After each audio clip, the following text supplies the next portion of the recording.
Hey everyone, this is Prince Watercress, and welcome back to Let's Play Secret of Evermore.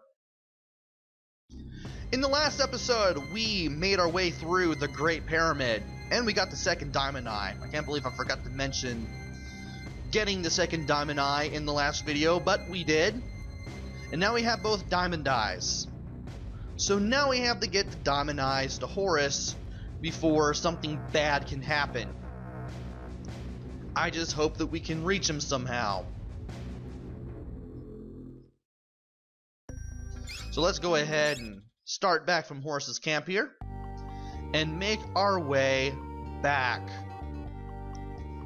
to the West Bank and search for Horus. There are some things that I'm going to be doing as we make our way to wherever it is that Horus may be. And we're going to do them in this video. First off, you may have noticed throughout the last couple of videos these little rock barriers.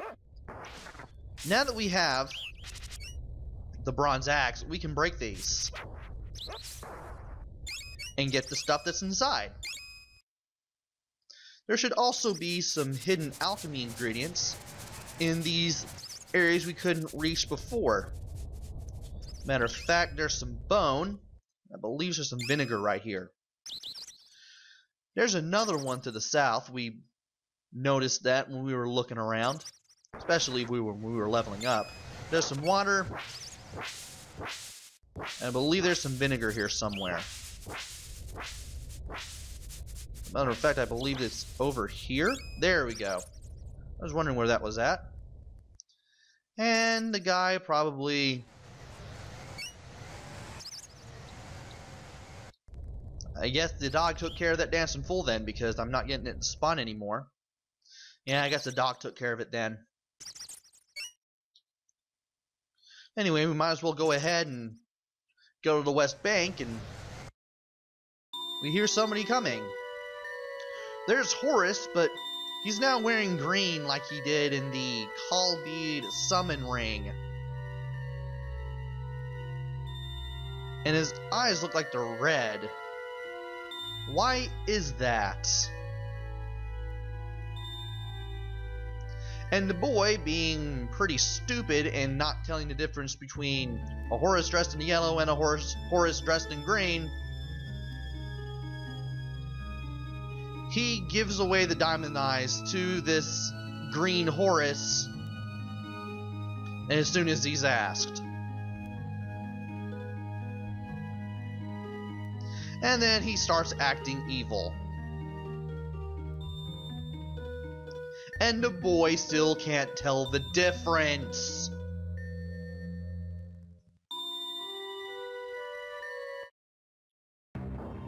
But before we can go after him, we have to face two rogues. Pretty easy battle, plus, not only can you skip this part, you can just go to like one of the... Go to either the Hall of Kaloja or the Great Pyramid and just skip this entirely. They never respawn, so it's not like you have to fight this battle again in case you do get them to disappear. But I'm going to go ahead and fight them anyway, just because. I think you get some extra jewels out of the deal too. Plus we get to level up the axe a little bit. Yeah, we get 100 extra jewels out of that, so it's not entirely useless.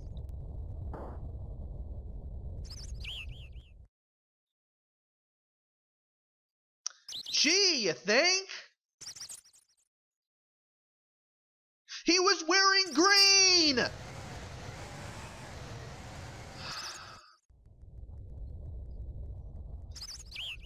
Wow. Finally, the hero finally gets a clue, and now we have to head back to Nobilia, where the sacred dog statue is, in order to see what's going on and hopefully try to stop this guy. And we might as well go ahead and get a little bit of money and experience on the side there. Why not?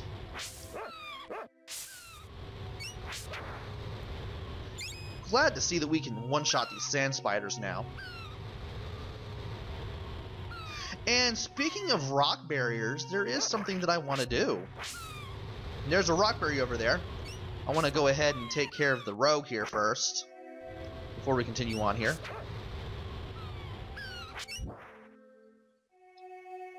If I can get rid of them. There we go. And now we can get the bronze axe out again and talk to this guy. Turns out this guy was stuck behind this rock barrier the entire time. And he finds out you've been in the Great Pyramid as soon as you told him, hey, I hit this rock that was blocking your cave with my axe. And he gives you the drain formula, which is actually a pretty nice thing to have. We're probably going to be needing that again. I never used the drain formula. I know I'm probably never going to use Sting again, though. And I've never used ethanol. So we might as well go ahead and use Drain. Why not? Matter of fact, it's the only thing I've seen that uses ethanol. So we might as well go ahead and just replace Sting with Drain and just level this up a little bit. 1 part ethanol, 2 parts root. We'll drain hit points from the enemies and give them to ourselves. So we can heal ourselves and damage the enemy at the same time. And this guy actually sells ethanol, which is pretty cool. I'm going to buy ethanol. We got a lot of money out of the pyramid. Glad we did. And you can save your progress here if you want, but you don't really need to. And this guy thinks that your dog is a sacred dog if you talk to him with the dog. Apparently he doesn't say anything else. Now that we got that out of the way, might as well go ahead and try to level this up a little bit. And it's really weak. Plus, when the energy goes to you, as soon as it's about to go to you, you stop moving. Might as well go ahead and let the dog take care of the enemy a little bit. I know the dog's gonna fish it off long before Drain does, but I still want to get it to level 1 before I do anything else. Just for fun. And yeah, you can tell that it's very weak. It was really weak against the rogue. Probably because the rogue has very high physical and magical defense. And I am going to go ahead and buy roots before I head down into the desert, because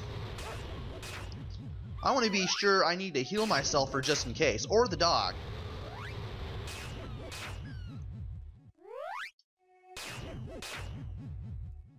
Because I'm definitely going to be able to level this up really easily to level 2. Now that I got this rug where I need him.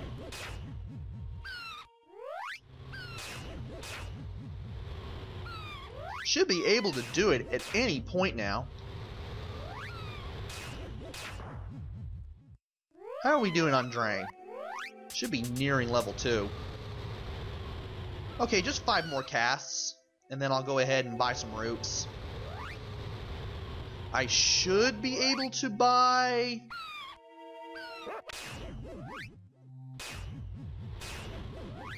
some roots from Blimp, I think, maybe.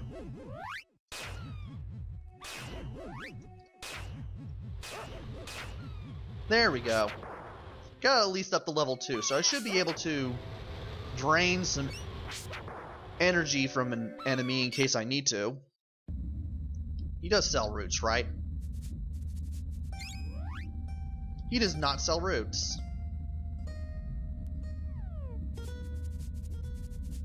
That is lame. So what I'm going to do is, I'm going to go ahead and probably... Does that guy sell ingredients? I'm going to see if he sells ingredients. That way, in case I find out, you guys will also find out. Because I've never actually used Drain that extensively before.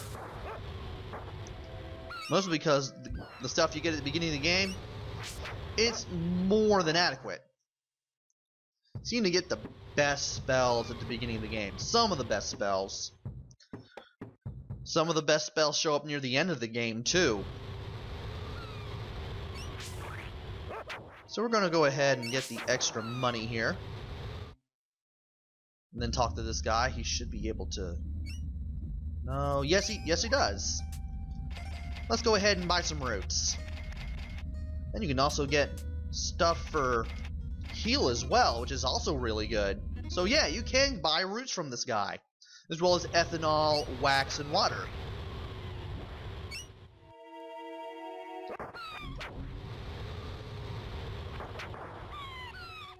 So now that we got that taken care of, let's go ahead and heal the dog.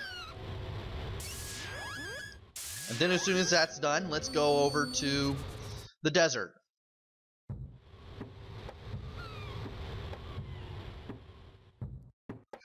I'll be using Drain in the future, hopefully, since healing, our heal spell, we'll be able to do it with the greatest of ease for the rest of the game. Especially now that we have the Moxa stick.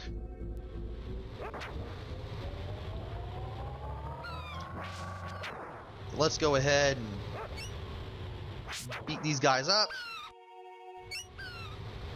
And then head on down to the desert.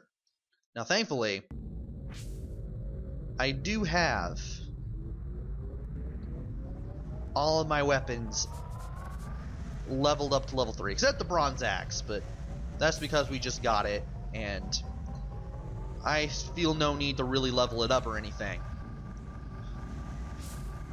But that's okay, because at the end of this video, I'm going to go back to the forest near the camp and use that as where I'm going to level up the bronze axe. Get a little bit more money and experience for both my characters and that weapon as well. But it'll definitely pan out. I definitely want some more money for what's up ahead.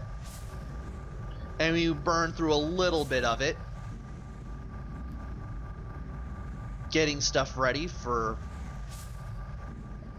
our chase after Horus, who apparently seems to have an evil twin of some sort. And I think I've just hit the last Oasis. I'm not quite sure. I haven't really been paying attention to where I've been the whole time.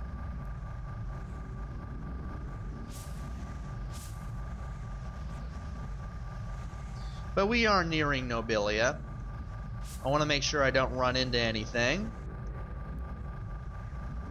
Thankfully, no sand spiders have shown up, and I'm able to easily avoid the tumbleweeds here. So that's good. Apparently the sand spiders seem to be focused on the dog.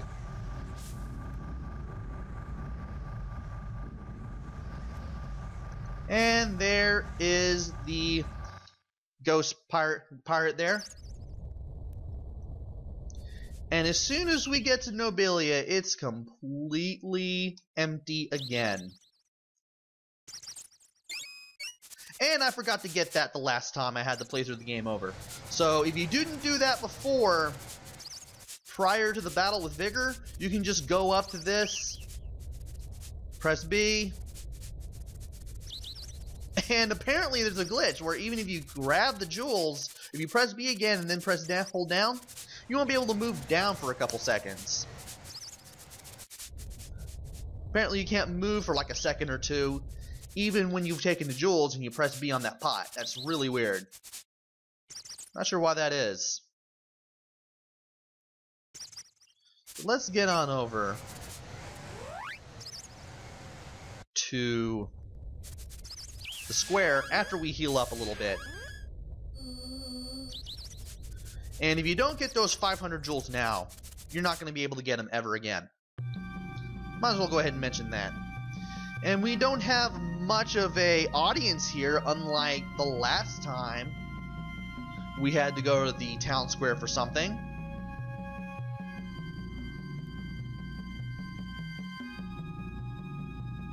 And here is the leader, who now has both of the diamond eyes, since he basically tricked us into giving them to him.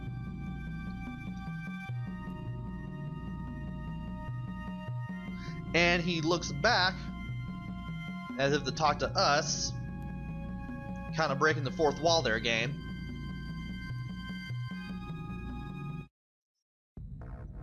And then the diamond eyes go into the sacred dog statue. The eyes just fire up like that. And the words "let the menacing begin" can't possibly lead to anything good. Nope.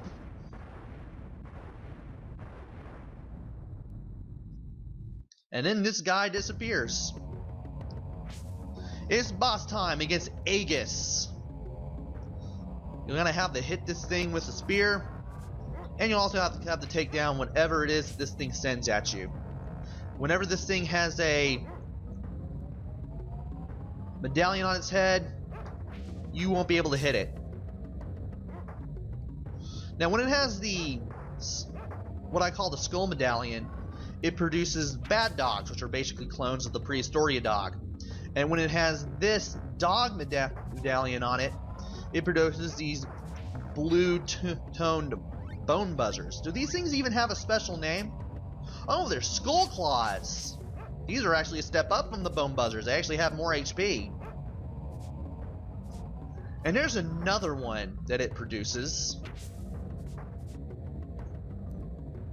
And I don't know if we're ever going to be able to see it. There's a certain medallion. There's a skull, there's a dog, and I think there's a sun and moon one. And if it ever creates a sun and moon one, it's going to do a thing where it produces will-o'-the-wisps. Don't forget that Aegis can also cast spells too. I believe it can cast acid rain, among other spells. And you know what? These things are getting really, really annoying. So you know what I'm gonna do? I'm gonna cast Crush on these things, just to stop them for a little while. And also cast some spells here too. And these things have quite a bit of HP. I should be casting Defend and Speed, but I'm not using it for some reason. Probably because these enemies aren't really giving me that hard of a time.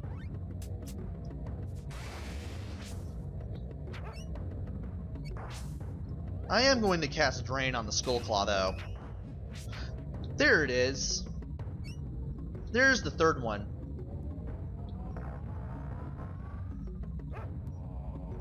So that's basically a skull one. The one that I called the skull before is basically the sun and moon. So skull equals will-o'-the-wisp, dog equals skullclaw, and sun and moon equals the bad dogs. The will-o'-the-wisp will probably give you the least amount of trouble, because they move around very slowly. You can basically destroy them very easily with the spear, with the level 3 throws. And I do want to get everything to maximum here, if I can. Best case scenario, or worst case scenario rather. Worst case scenario, enemies will be taken down with a level 3 dog shot instantly. And if the dog would hit them, that'd be great. I'm surprised that Aegis didn't cast any spells on me. That was kind of weird. That was very underwhelming for me. By the way, if you try to leave the center of the town square, the bridges will explode. I should mention that too. That was a very underwhelming boss battle. Almost more underwhelming than Eye of Rimsala. That was not very entertaining for all the wrong reasons. But we have taken care of Aegis. We got this thing shaking around. And here's the real Horus, dressed in yellow or brown or beige or whatever it is you want to call it. And he congratulates you on a job well done. And sure enough, just like Fire Eyes, Horus had an evil twin of some sort. And he also thinks that evil twin was some sort of robot. Not really sure what proof we have of that, but... well, apparently Horus said it was a robot. And this thing that was shaking here is almost split into two, and it's an energy core. Apparently it was stuck in the statue the entire time. And if this thing blows up, it's probably going to take the entire town of Nobilia with it.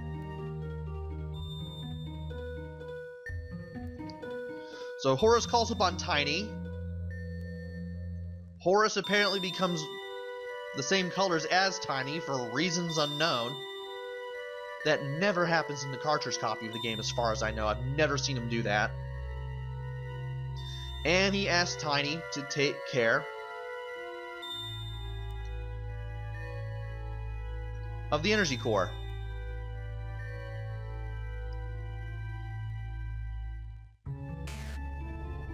And he tosses it very far, just like he did with the rock earlier. And it explodes off somewhere in the distance.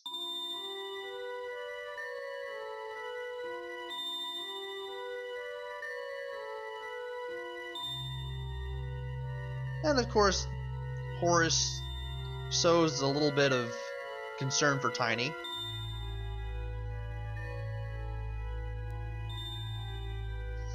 And then we ask Horus how we can get back home. He'd like to know that himself, but before he can say anything, Madronius shows up. Turns out, at the camp, the riverbed dried up due to the explosion from the energy core, and has opened up an entrance to a very large tunnel. And this tunnel may lead to unexplored territories of Evermore and maybe a way home. By the way, Madronius will head back to the palace. He will never be at the camp again, so you won't be able to buy alchemy ingredients from him, unfortunately. So yeah, that's basically the death of a merchant right there. Kinda. Madronius is still alive. He's just going to be in the palace from here on out, and you won't be able to ever buy alchemy ingredients from him again, sadly.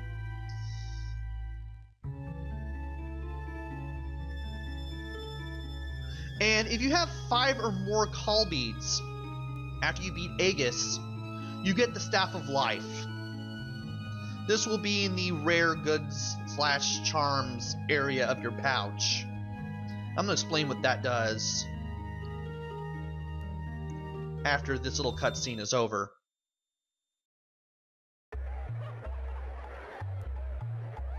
And now that that's over with, the market is open again, and we can buy whatever it is that we want. Let's see what the Staff of Life does. This item increases the fighter's ability to defend against enemy attacks, so another... I'm guessing these are defense up. Well, we're doing pretty alright for ourselves. And we have almost 10,000 jewels again. While I'm here, I might as well go to the palace, because I don't think I've ever been here. There are some things that we can find. There's some water. There's some more water. And if you talk to this statue, it actually speaks back. Don't know why. But remember that for later. There's some more vinegar. There's some more limestone. There should be some more limestone there, but we can't use any of it. And we still can't go to the palace, even though Horus is taking control of stuff again. I think if you talk to this statue enough times, you get something. I'm not sure if that ever happens. I'm gonna try it just in case.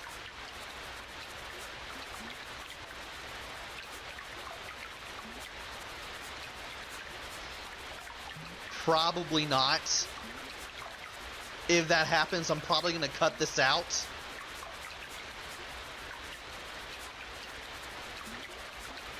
But I am pressing the button as fast as I can. Probably not. I'll go ahead and look up if anything happens if you do that. I've heard that there is, though it's probably my imagination, or I would just come in with something completely different or something. I'm not sure. I could have sworn I read something about if you talk to that statue enough times, he does give you something. I'll try to look it up, and if I find anything, I'll tell you. For now, though, everything's well into a billion again, and we need to head back to the Great Pyramid, because that's where the tunnel is going to be, because it's near the camp, and that's where we're going to go find the tunnel. But that's going to wait until the next video, and I believe this is the end. Yes, it is. I'm gonna go ahead and talk to this guy, save my progress, and then that'll be that. Join me next time where I head down to the riverbank on the other side of Antigua and go through those tunnels. Until then, this is Prince Watercress. Take care, stay safe, and thanks for watching!